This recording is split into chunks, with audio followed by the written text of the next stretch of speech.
और राजनीति जो होती है, राजनीति के तरीके से होती है, लेकिन अपने इलाके के अंदर जो राजनीति होती है वो किसी का मर्डर हो जाए तो उसके ऊपर राजनीति। अभी ये कल परसों एक हादसा हो गया है, उसके ऊपर कोई भी नहीं बोला, कोई सुनने वाला नहीं बोला, क्योंकि अब आवाज उठानी चाहिए थी ना भाई, वो भी इंसान ही था, ये भी इंसान था। अच्छी बात है, जब हम एक के लिए आवाज उठा रहे तो हमें तो सभी के लिए आवाज उठानी चाहिए, सबके लिए बोलना चाहिए, इसके लिए भी बोलना चाहिए था। आपसे इस बारे में एक बात पूछना चाहूंगा, कितना खजाना है किसी के पास कि रोज किसी ना किसी के देखिए मौत भी होनी है, और इस एरिया में जहाँ पर हम बैठे हैं हादसे इतने हो रहे हैं, कितना पैसा कहाँ से लाएंगे? क्या या पैसों के बदले क्या जिंदगी रह गई है? आप पैसा दे के खत्म नहीं कर सकते किसी चीज को।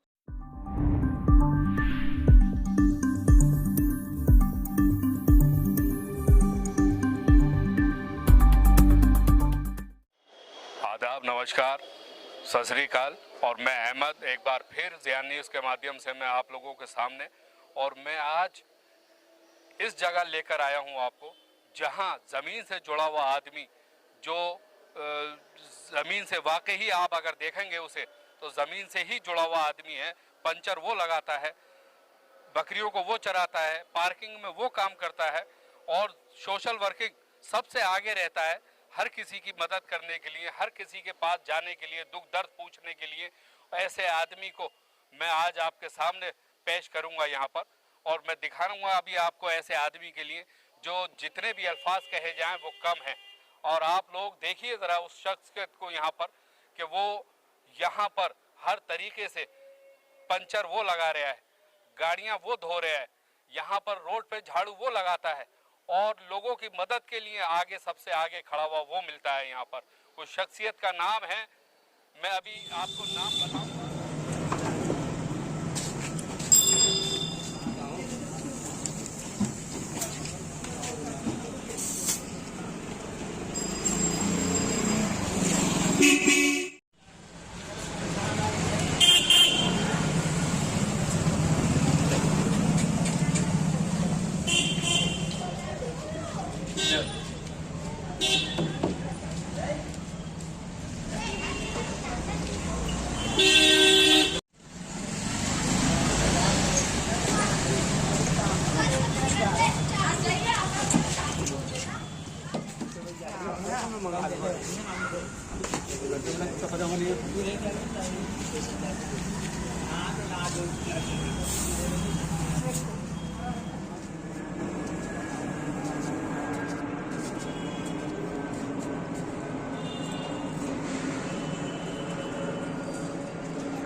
तो मैं ऐसी शख्सियत से आपको मिलवाने जा रहा हूँ, आइए चलते हैं उनके पास लेके, जो जिनका नाम है सलीम, जो मेरे ख्याल में हर एक आदमी जानता है उन्हें और पहचानता है। मैं यहाँ पर उनके पास लेकर आया हूँ आपको।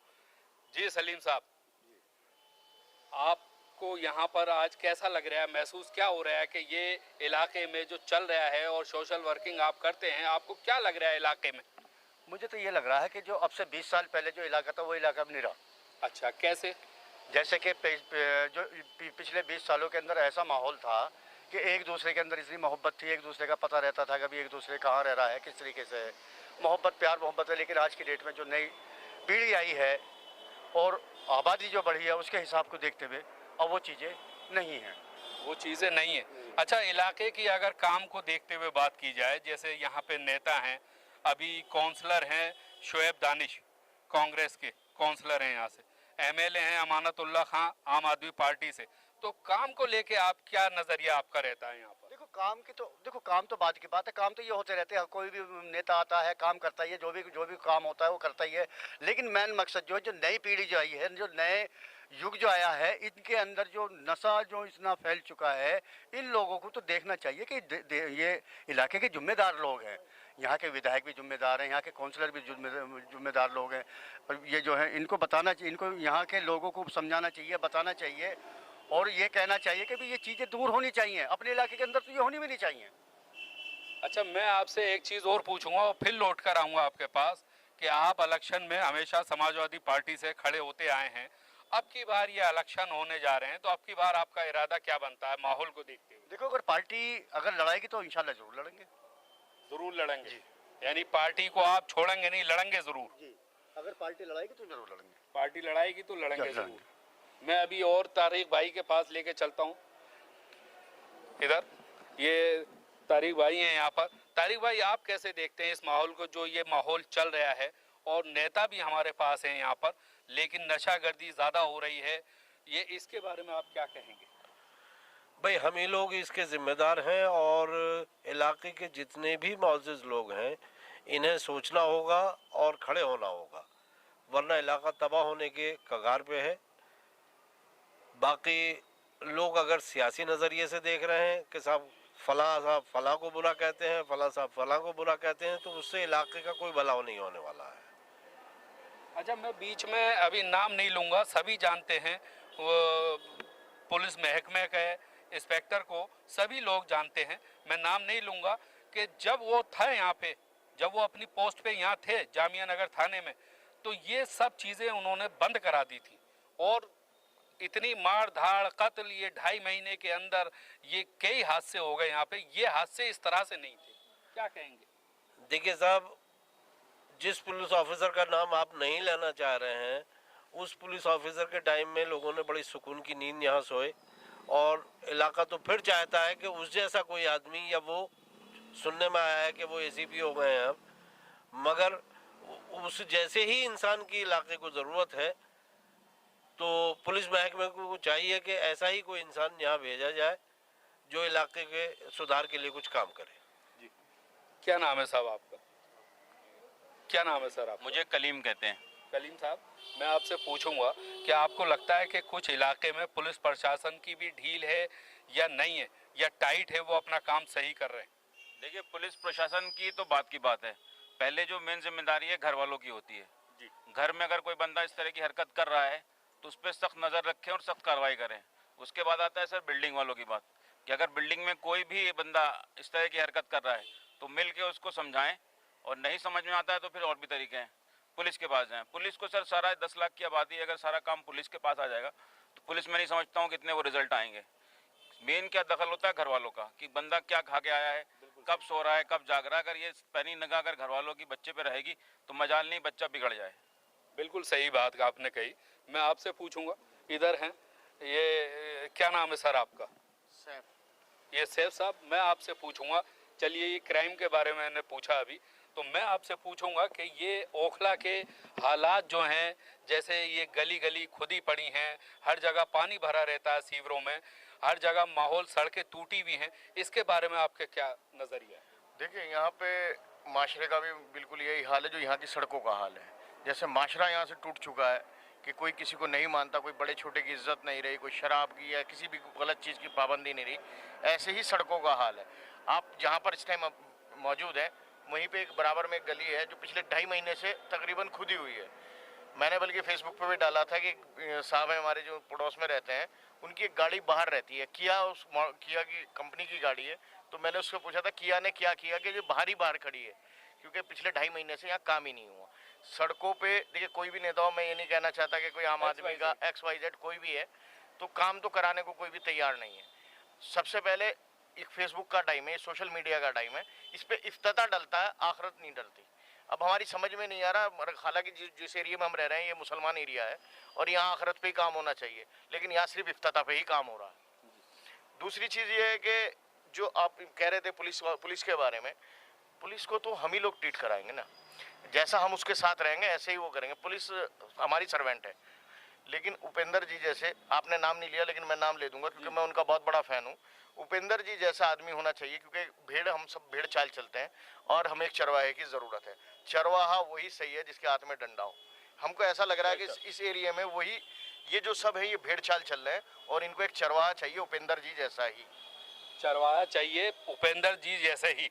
और ये बात सही है कुछ हद तक, क्या बहुत हद तक ये बात सही है कि जब वो अपनी पोस्ट पे यहाँ जामिया नगर थाने में थे तो क्राइम बहुत जीरो लेवल पे कर दिया था और इलाके में सुधार था। लोग जैसे अभी तारिक साहब ने बताया कि लोग सुकून की नींद सो रहे थे। मैं अभी इधर चलूँगा, क्यों बेटा, आप तो अभी नौजवान हैं, तो आपको क्या लगता है कि माहौल में जब आप दोस्तों में मिलते हैं तो कैसा लगता है आपको, ज़रा बता। तो माहौल बिगड़ा हुआ है या सही है? बिगड़ा ही है। माहौल बिगड़ा हुआ है जी। आप चाचा क्या कहेंगे? मैं क्या बताऊँ, इनके तो नेता ही गड्ढा करे हैं ये। नेता इनका अमानत मर्जिया जोनती गली लियो खुदवादी और बता में जब इलेक्शन आ जाएगा, जब सही करवाएगा गलियों को तो। और इनका तो बता में जब नेता ही जब ढीले हैं तो नशा मुक्ति रोक कैसे सकती हो? रुकेगी नहीं जब तक ये नेता टेढ़ नहीं होंगे, जब तक कोई हिसाब ही नहीं है। यानी पुलिस प्रशासन को भी अगर टाइट करेंगे तो नेता ही करेंगे। हाँ, नेता उनसे कहें वही बता में तुम ये बता में नशा मुक्ति मिटो तभी मिट सकती है, नहीं नेता तो खुद ढीले हैं। जी मैं चलूंगा भाई, मैं अभी फिर वापसी इधर आऊंगा और ये मेरे पीछे भी भाई खड़े हैं, कोई बोलेगा? और मैं फिर सलीम साहब के पास आऊंगा यहाँ पर वापसी में कि सलीम साहब आपको कैसा लगता है कि यहाँ पर अभी अमानतुल्लाह खां ये काम करा रहे हैं, तो आपको लगता है कि ये पार्टियां जो काम करा रही ये तो है, इसमें तो कोई दिक्कत ही नहीं है। देखो 4.5 साल तक दिखाई नहीं देंगे, फिर 6 महीने जब इलेक्शन का टाइम आएगा सभी लोग दिखाई देंगे, चाहे कोई सा भी नेता हो। और राजनीति जो होती है, राजनीति के तरीके से होती है, लेकिन अपने इलाके के अंदर जो राजनीति होती है वो किसी का मर्डर हो जाए तो उसके ऊपर राजनीति। अभी ये कल परसों एक हादसा हो गया है, उसके ऊपर कोई भी नहीं बोला। क्यों नहीं बोला भाई? मैं इसी पे, चलिए आपने जिक्र छेड़ा है तो मैं आपसे पूछूंगा। अभी एक तालिब नाम के लड़के का 10-12 लोगों ने मिलके मॉब लिंचिंग की तरह उसे बेचारे को, गरीब आदमी को मार डाला। तो दूसरी पार्टियों ने, दूसरे लोगों ने रैलियां निकाली, आवाज उठाई, थाने गए तो उसे 5 लाख रुपया और उसकी बहन को जॉब दे दी जाती है। तो अभी एक शाहीन बाग का लड़का खजूरी रोड पर उसका कत्ल कर दिया जाता है, वो सांसें गिन रहा था और वो ख़त्म हो गया, 4 दिन हो गए आज उसे। तो उसके लिए क्या होगा? क्या फिर आवाज़ उठेगी तब जाके मिलेगा उसे? लगता है सही रहा है, ऐसे ही लगता है, क्योंकि वो ना तो कोई आवाज़ उठाएगा, क्योंकि जिसका मर गया उसका तो कोई मतलब ही नहीं है बेचारे को। इसका खुल गया तो इसके ऊपर इन्होंने आवाज़ उठाई तो उसको मिल गया। अब उठानी चाहिए नहीं आवाज़। यानी अगर किसी का कोई आवाज़ उठाने वाला नहीं है तो उसका कोई सुनने वाला नहीं। उसका कोई सुनने वाला नहीं है, क्योंकि अब आवाज़ उठानी चाहिए थी ना भाई, वो भी इंसान ही था, ये भी इंसान था। अच्छी बात है, जब हम एक के लिए आवाज़ उठाते तो हमें सभी के लिए आवाज़ उठानी चाहिए, सबके लिए बोलना चाहिए, इसके लिए भी बोलना चाहिए था। आपसे इस बारे में एक बात पूछना चाहूंगा, कितना खजाना है किसी के पास कि रोज किसी ना किसी के देखिए मौत भी होनी है, और इस एरिया में जहाँ पर हम बैठे हैं हादसे इतने हो रहे हैं, कितना पैसा कहाँ से लाएंगे? क्या या पैसों के बदले क्या जिंदगी रह गई है? आप पैसा देके खत्म नहीं कर सकते किसी चीज को, इस चीज को रोकना पड़ेगा।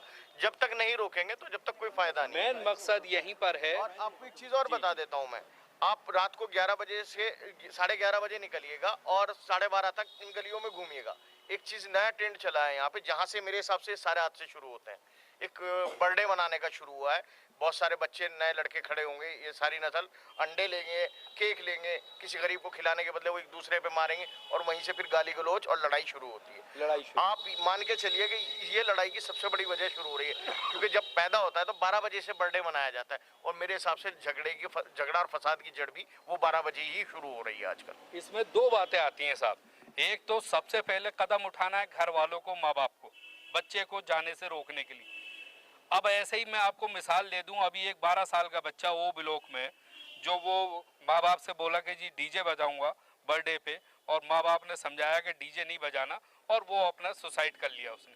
तो ऐसे ही किस तरह से समझाना चाहिए, या फिर पुलिस प्रशासन को राउंड पे रहना चाहिए? पुलिस प्रशासन इसमें कुछ भी नहीं कर पाएगा जब तक आप अपने छोटे बच्चों को, और पड़ोस में होने वाली, देखिए क्या होती है, इबरत वाली चीजें होती हैं सारी। गलत को भी इबरत में लिया जा सकता है और बुरे को भी, मतलब अच्छे को भी। आप जो है मेरे पड़ोस में बर्थडे मनना है, मैं केक कर रहा हूँ, मुझे उसे तो पार्टी दिखाई दे रही है ना। मासूम बच्चा क्या सोच सकता है? 12 साल का बच्चा कोई खास सोच नहीं रखता, उसको एक ही चीज दिखाई दे रहा है जिस चीज में मजा आ रहा है। अब उसको ये दिखाई दिया कि डीजे में इसमें 2 मेरे दोस्त जो है वो करके आए हैं और मैं भी यही काम करूंगा। उसको माँ बाप ने मना किया, उसे अपनी जिंदगी के बारे में भी पता ही नहीं था, क्योंकि वो नहीं मरा, मरे उसके माँ बाप हैं दोनों। तो ये चीजें आपको रुकवानी पड़ेंगी, हम ही लोगों को रुकवानी पड़ेंगी। माँ बाप आजकल सपोर्ट करते हैं। पहले क्या होता था कि बच्चे को आप देखते होंगे सबसे अच्छा इलाज होता था, एक तावीज होता था, 12 नंबर, 7 नंबर, 8 नंबर। अब वो तावीज तो बंद हो गया।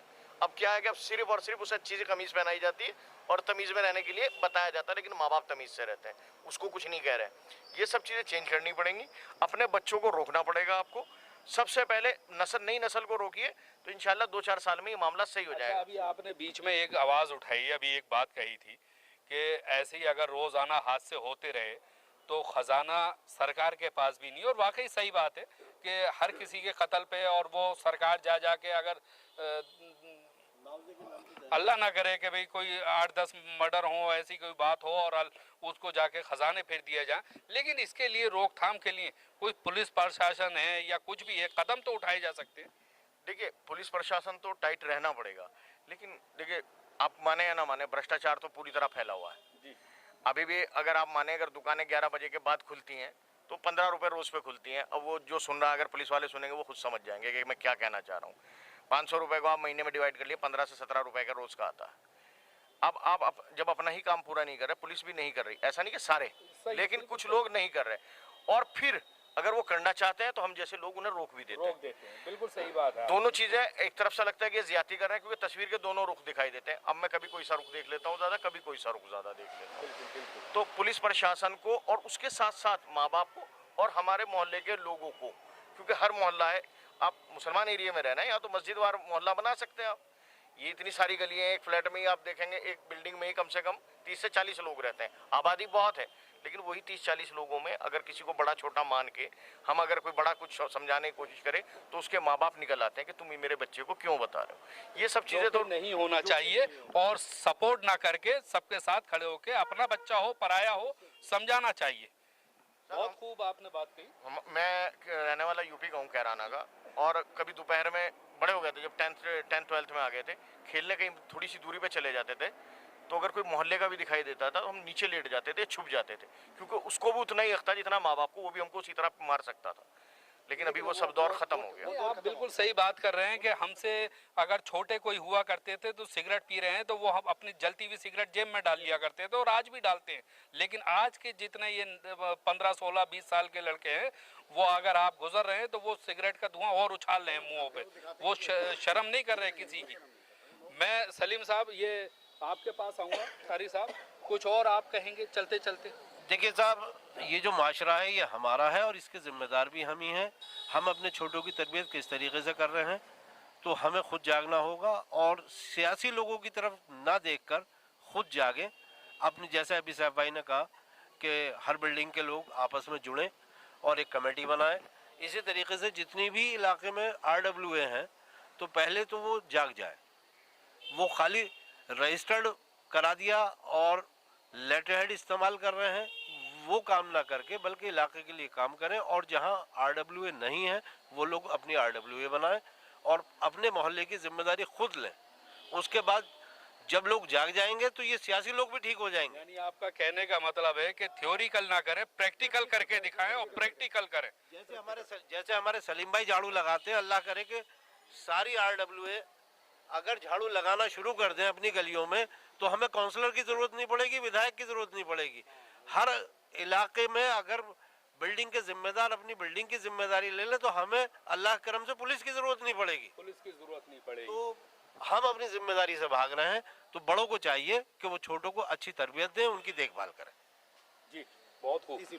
मैं अभी ये सलीम साहब के पास चलते चलते फिर आया हूँ। सलीम साहब, मैं आपसे ये पूछना चाहूँगा कि हकीकत क्या है इलाके की, और इसको देखते हुए आप लड़ना चाहेंगे या नहीं लड़ेंगे, या राजनीति से पीछे हटेंगे? नहीं, पीछे हटने की जरूरत नहीं है, क्योंकि देखो सबसे बड़ी बात तो है हमारा प्रशासन मजबूत होना चाहिए। सबसे बड़ी बात तो ये है कि इसके ऊपर जो है हम अपने इलाके के जो थानेदार हैं, SHO साहब हैं, मैं उनसे अपील कर रहा हूँ इस चीज़ को कि आप इस चीज़ के ऊपर बिल्कुल कड़ाई से नज़र रखें, अपने प्रशासन को लगाएं, और इस पे आपकी इसमें जय जयकार होगी। यार आप इलाके को सुधारेंगे, इलाके के अंदर अच्छा काम करेंगे तो आपके नाम लेने वाले होंगे। जैसे हम पिछलों का नाम ले रहे हैं, अभी हमारे बड़े भाई ने कहा कि उन्होंने भी, मैं उनका नाम नहीं लेना चाहता, लेकिन अगर आप ऐसा बनना चाहोगे तो आपको भी लोग याद करेंगे। बिल्कुल। अगर आप इलाके के अंदर काम करेंगे तो हम जैसे की भी जरूरत पड़ सकती है, हम भी खड़े होंगे आपके साथ में। अगर कहीं भी जरूरत पड़ती है तो बिल्कुल हम आधी रात में तैयार हैं, कभी भी याद कर सकते हैं, हम फौरन हाजिर होंगे इस काम के लिए। खास तौर से जो ये गरीब तबका पीछे रह रहा है, ये मजदूर जो पीछे रह रहे हैं, जो इनके बच्चे जो मोम लिंचिंग में मारे जा रहे हैं या नशा कर रहे हैं, इस पर खास तौर से ध्यान दें। और ये भी ध्यान रखें कि इलाके के अंदर जो नशा बेच रहा है, खास तौर से उस पर नज़र रखें, उसे बिल्कुल बंद कराया जाए। मैं खास तौर से अपने इलाके के SHO साहब से इस चीज़ का आग्रह कर रहा हूँ। इस चीज़ के लिए कह रहे हैं। तो मैं आज आपको दिखा रहा हूँ कि ये थे मेरे पीछे सलीम, यहाँ पर सलीम साहब, ये यहाँ पर जो समाजवादी पार्टी से हमेशा खड़े होते आए हैं, प्रत्याशी भी रहे हैं यहाँ के समाजवादी पार्टी से, और आने वाले टाइम में इनका कहना है कि अगर पार्टी ने टिकट दिया मुझे तो मैं ज़रूर खड़ा हूँगा। और यही शख्स ज़मीन से जुड़ा हुआ है। रोड पे भी आपको झाड़ू लगाता हुआ मिलेगा, यहाँ पंचर भी लगाते हुए मिलेंगे, यहाँ जानवरों को भी संभालते मिलेंगे, यहाँ गाड़ियों को भी लगाते हुए मिलेंगे, साफ सफाई करते हुए। और इसे कहते हैं ज़मीन से जुड़ा हुआ शख्स, जो लोगों की मदद के लिए आगे भी भागता है, लोगों के लिए हेल्प के लिए आगे से आगे भागता है। और आज इन सब लोगों के बीच में यहाँ हमने इनसे बात करी। इसी के साथ मैं अहमद, कैमरा पर्सन अली के साथ, ज़ियान न्यूज़ एक्सप्रेस, दिल्ली।